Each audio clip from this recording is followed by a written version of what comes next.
Frère, laisse-moi te poser une question simple mais profonde. Et si la femme que tu fréquentes aujourd'hui était celle qui allait détruire ta destinée demain? Trop d'hommes de foi tombent non pas à cause d'un démon, ni d'un ennemi extérieur, mais à cause d'une mauvaise connexion sentimentale. On parle souvent de bénédiction, de percée, d'appel, mais rarement de la responsabilité de choisir la bonne femme. Pourtant, la Bible est claire. La femme peut élever un homme ou l'enterrer vivant. Tu peux être oint, tu peux prêcher avec puissance, tu peux avoir des dons, mais si tu t'alignes avec une femme hors de la volonté de Dieu, tôt ou tard, tu paieras le prix. Et souvent, ce prix, c'est ta paix, ta santé, ton ministère, voire ton salut. Regarde Samson. Ce n'est pas l'armée philistine qui l'a fait tomber, c'est une femme qu'il n'aurait jamais dû fréquenter. Regarde Achab. Ce n'est pas sa faiblesse qui l'a détruit, c'est Jézabel, sa femme, qui l'a manipulé loin de Dieu. Et même Salomon, l'homme le plus sage, a chuté à cause de femmes étrangères qui ont détourné son cœur. Alors aujourd'hui, on ne va pas parler de beauté, de mode ou de charme. On va parler d'esprit, de caractère et de cœur. Ce message est pour tout homme qui veut marcher sérieusement avec Dieu. On va voir ensemble, Bible à la main, les 7 types de femmes que tu dois éviter à tout prix si tu veux préserver ton appel, ta paix et ton avenir. Reste jusqu'à la fin. Tu ne regarderas plus jamais une relation de la même manière. Et si ce message te parle, si tu veux grandir dans ta foi, recevoir d'autres enseignements solides pour bâtir ta vie selon Dieu, abonne-toi à la chaîne dès maintenant. Active la cloche pour ne rien manquer et n'hésite pas à liker cette vidéo. Ensemble, avançons dans la vérité et la sagesse. Que Dieu te bénisse. La femme étrangère. L'esprit d'infidélité. Frère, sais-tu que tout ce qui brille n'est pas or? Certaines femmes paraissent douces, attirantes et même spirituelles, mais sont en réalité des agents de distraction spirituelle. La Bible appelle ce type de femme l'étrangère. Mais attention, il ne s'agit pas seulement d'une femme d'un autre peuple ou d'une autre culture. L'étrangère, dans la sagesse biblique, représente surtout une femme étrangère aux voies de Dieu, étrangère à la crainte de l'Éternel, et surtout étrangère à ta mission. Proverbe 5, 3, 4 dit « Car les lèvres de l'étrangère distillent le miel, et son palais est plus doux que l'huile. Mais à la fin, elle est amère comme l'absinthe, aiguë comme une épée à 2 tranchants. Elle parle bien, elle flatte, elle séduit. Elle semble te comprendre mieux que personne. Mais au fond, son but n'est pas de t'amener vers Dieu. Elle t'éloigne subtilement du chemin. Ce genre de femme ne cherche pas à bâtir, elle cherche à prendre. Regarde Samson, oint de Dieu, rempli de force surnaturelle. Mais malgré toute cette puissance, il a été séduit et détruit par une femme étrangère à son appel. Dalila. Elle l'a flatté, manipulé, endormi, jusqu'à ce qu'il perde sa force, sa vue et sa liberté. L'étrangère ne t'attaque pas avec une épée, elle t'attaque avec une parole douce et un cœur faux. Elle est dangereuse parce qu'elle n'est pas toujours facile à détecter. Elle peut prier, chanter à l'église, même jeûner, mais son cœur n'est pas en alignement avec Dieu. Proverbe 7, 26, 27 ajoute « Car elle a fait tomber beaucoup de blessés, et ils sont nombreux, tous ceux qu'elle a tués. Sa maison, c'est le chemin du séjour des morts. Il descend vers les demeures de la mort. » Tu ne peux pas construire ton futur avec une femme qui ne craint pas Dieu. Si elle rejette l'autorité divine, elle rejettera tôt ou tard ton autorité en tant qu'homme établi par Dieu. Elle peut te faire tomber même si tu es appelé, même si tu es oint. Alors, fuis la femme étrangère. Prie pour le discernement. Parce que ce n'est pas parce qu'elle est belle qu'elle est pour toi, de la femme querelleuse, poison de la paix. Frère, laisse-moi te dire une vérité difficile mais nécessaire. Tu peux avoir une maison remplie de luxe, mais si tu vis avec une femme querelleuse, tu habites en enfer. La Bible ne mâche pas ses mots sur ce sujet. Une femme querelleuse, c'est une femme qui aime les conflits, qui cherche toujours à avoir le dernier mot, qui transforme chaque conversation en combat. Tu ne peux pas respirer, tu ne peux pas diriger, tu ne peux pas avancer en paix. Proverbe 21:9 dit « Mieux vaut habiter à l'angle d'un toit que de partager la demeure d'une femme querelleuse. » Imagine ça. Dieu lui-même nous dit qu'il vaut mieux vivre sur le coin d'un toit, seul, exposé au vent, au soleil, à la pluie, que dans une belle maison avec ce type de femme. Pourquoi? Parce que la paix est un luxe que ni l'argent ni la beauté ne peuvent acheter. La femme querelleuse détruit l'atmosphère du foyer. Chaque mot devient une bataille, chaque silence est une tension. Elle ne soutient pas, elle confronte. Elle ne bâtit pas, elle détruit par ses paroles, son attitude, son manque de douceur. Proverbe 27, 15-16. Une gouttière continue par un jour de pluie, et une femme querelleuse sont semblables. Celui qui veut la contenir retient le vent, et saisit de l'huile avec sa main. Ce verset est fort. Essayer de calmer une femme querelleuse, c'est comme essayer de retenir le vent. Impossible. Tu ne peux rien bâtir avec elle. Tu passeras plus de temps à éteindre les feux qu'elle allume qu'à construire ce que Dieu t'a confié. Même si elle est si belle, même si elle est intelligente, même si elle parle en langue, si elle n'a pas la paix de Christ dans son cœur, elle deviendra pour toi un tourment permanent. L'homme de Dieu doit chercher une femme qui sait fermer la bouche pour ouvrir son cœur à Dieu. Une femme qui sait désamorcer les tensions, pas les attiser.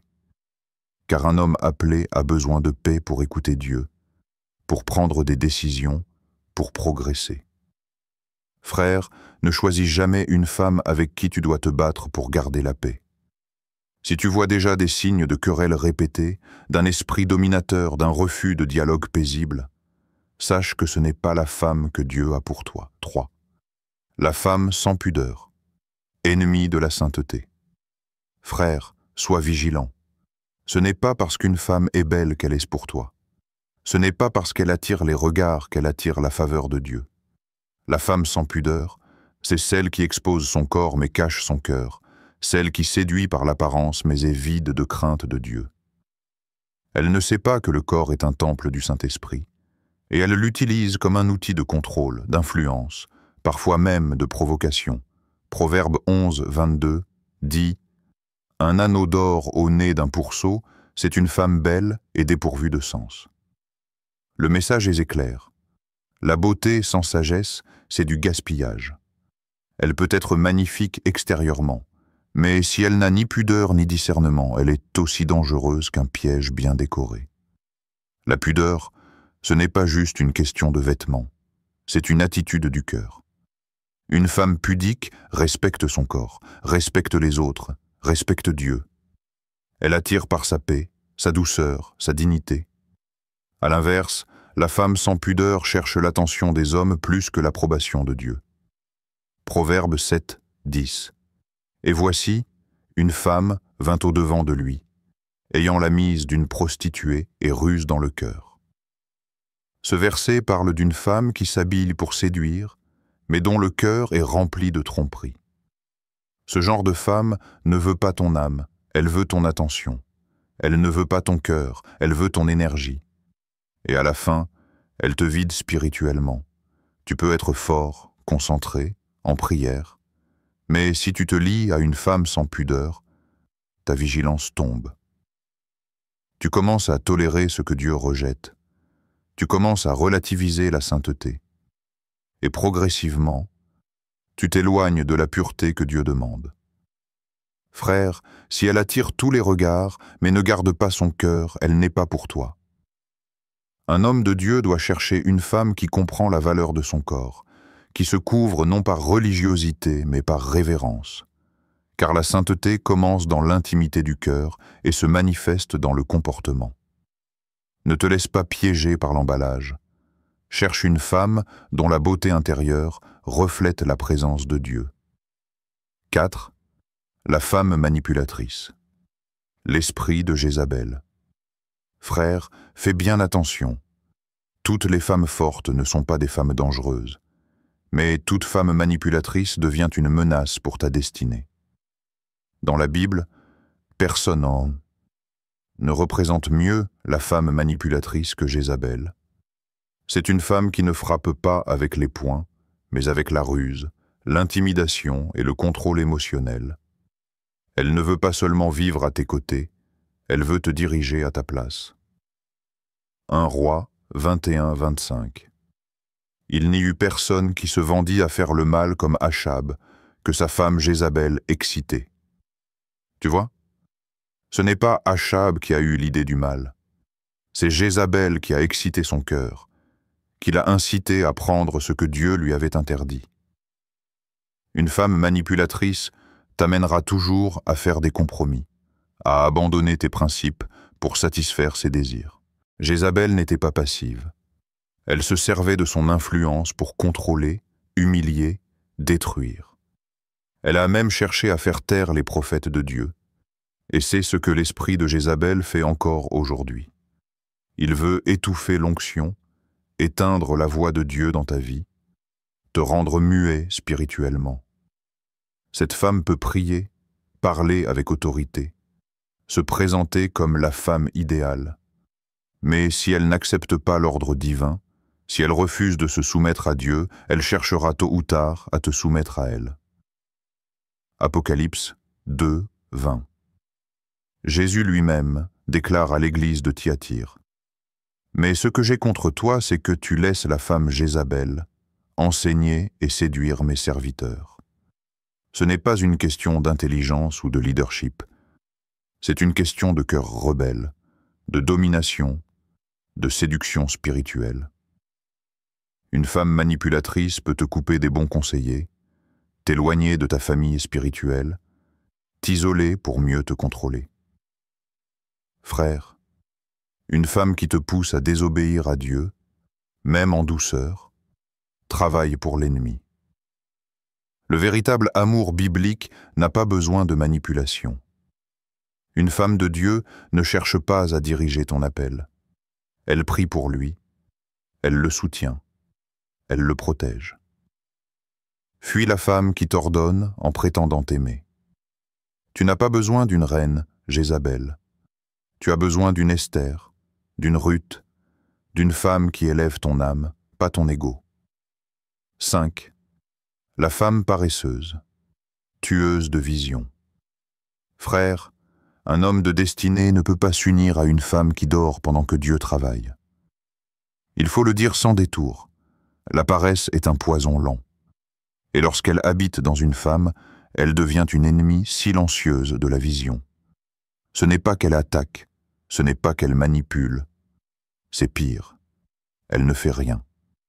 Elle regarde ta mission se construire, sans jamais y mettre les mains. Proverbe 31, 27, nous décrit la femme vertueuse. Elle surveille la marche de sa maison, et elle ne mange pas le pain de paresse. Voilà le modèle. Une femme active, responsable, impliquée dans sa maison, dans la vie de son mari, dans l'œuvre de Dieu. À l'inverse, la femme paresseuse attend tout, mais ne donne rien. Elle veut la sécurité sans l'effort, le confort sans la responsabilité. Frère, tu ne peux pas bâtir une maison sur le sable de l'inaction. Si tu es un homme de vision, tu as besoin d'une femme qui te soutient avec ses mains, ses idées, sa prière, son énergie. Pas une femme qui passe ses journées à se plaindre, dormir ou critiquer ce qui avance. Proverbe 10, 4. Celui qui agit d'une main lâche s'appauvrit, mais la main des diligents enrichit. Cette parole est aussi valable pour la femme. Une femme paresseuse ne sera jamais une source d'enrichissement spirituel, émotionnel ou même financier. Elle appauvrira ta maison par l'inaction, par le laisser-aller, par le refus d'évoluer. Tu verras une femme paresseuse par son manque d'initiative, son rejet des responsabilités, sa tendance à tout remettre à demain. Elle veut vivre comme une reine, sans agir comme une bâtisseuse. Et attention, la paresse n'est pas seulement physique, elle peut aussi être spirituelle. Une femme qui ne prie pas, qui ne lit pas la parole, qui n'a pas de discipline, ne pourra pas t'élever dans ta marche avec Dieu. Elle sera un poids, pas un soutien. Frère, tu ne peux pas courir avec une femme qui s'assoit pendant la course. Choisis une femme qui te pousse à être meilleur, qui travaille avec toi, qui croit dans ta vision, qui prie quand tu doutes. Parce que derrière chaque grand homme de Dieu, il y a souvent une femme de foi, de courage et de travail. 6. La femme idolâtre, celle qui détourne ton cœur de Dieu. Frère, la plus grande trahison, ce n'est pas une infidélité envers toi, c'est une femme qui te pousse, doucement mais sûrement, à devenir infidèle envers Dieu. Dans les Écritures, le cœur de l'homme est un champ de bataille spirituelle, et une femme idolâtre, consciemment ou non, combat pour détourner ton cœur de l'Éternel. Elle peut aimer t'écouter, te soutenir, même t'admirer. Mais elle n'aime pas Dieu comme toi tu l'aimes, et tôt ou tard, ça fera basculer ton équilibre spirituel. 1 Roi 11,4. À l'époque de la vieillesse de Salomon, ces femmes inclinèrent son cœur vers d'autres dieux, et son cœur ne fut point tout entier à l'Éternel, son Dieu. Salomon, l'homme le plus sage de son temps, oint et béni de Dieu, n'a pas chuté par ignorance, mais par attachement affectif à des femmes idolâtres. Il ne les a pas converties, ce sont elles qui l'ont converti à leurs idoles. Voilà le piège. La femme idolâtre ne va pas forcément t'amener devant une statue.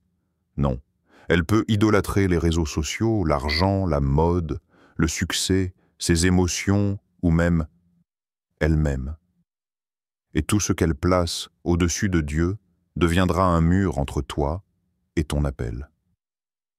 Tu ne peux pas bâtir une vie spirituelle avec quelqu'un qui se prosterne devant d'autres autels, visibles ou invisibles.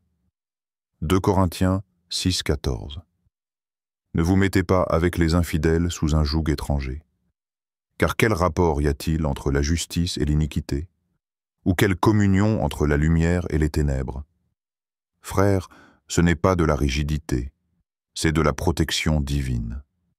Si tu pries, jeûnes, sers Dieu, mais que ta femme court après les choses du monde, vous n'irez jamais dans la même direction. Pire, tu finiras par ralentir ou même abandonner ta course pour la suivre.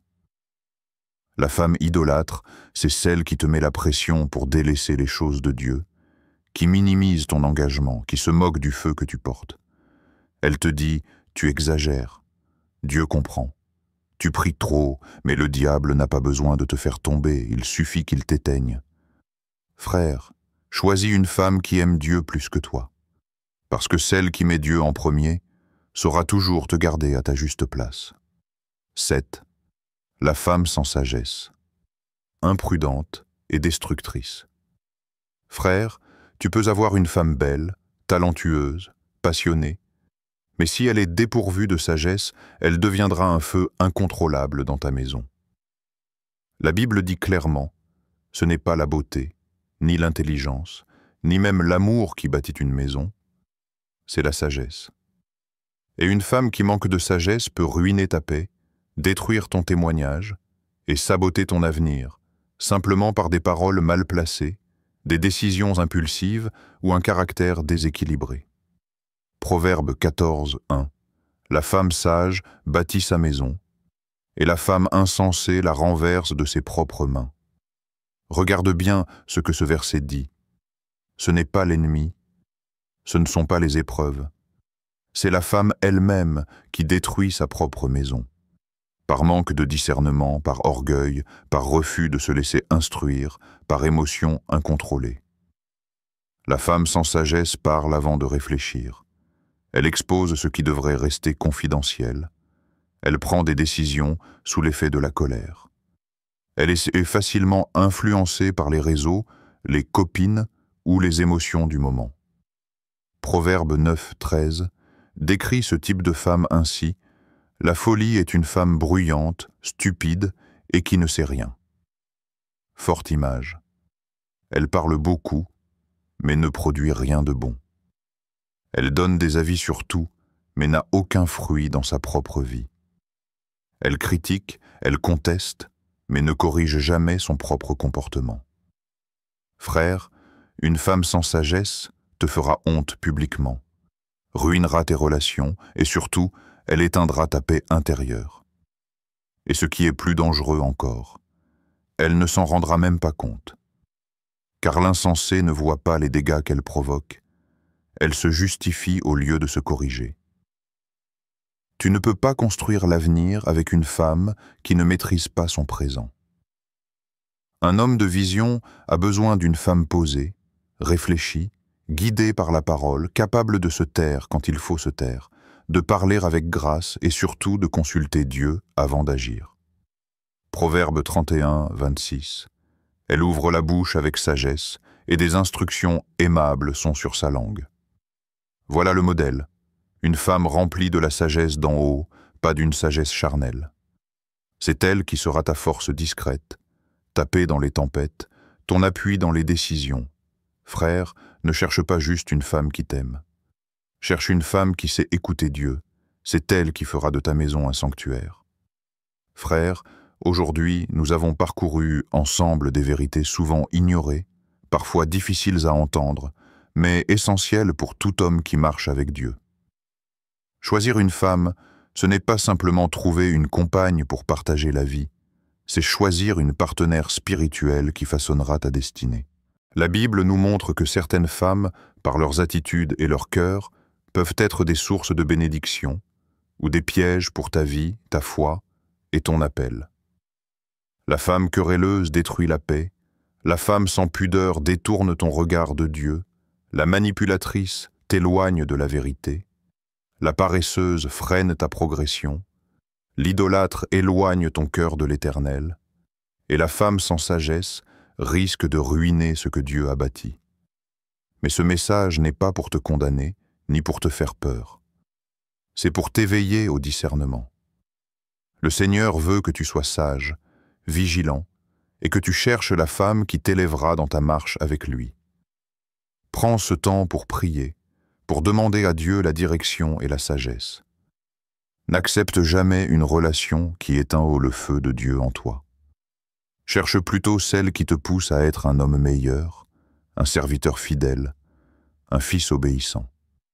Si ce message t'a parlé, si tu veux continuer à recevoir des enseignements bibliques solides pour ta vie et ta foi, n'oublie pas de t'abonner à cette chaîne, de liker cette vidéo et de partager avec d'autres frères dans la foi.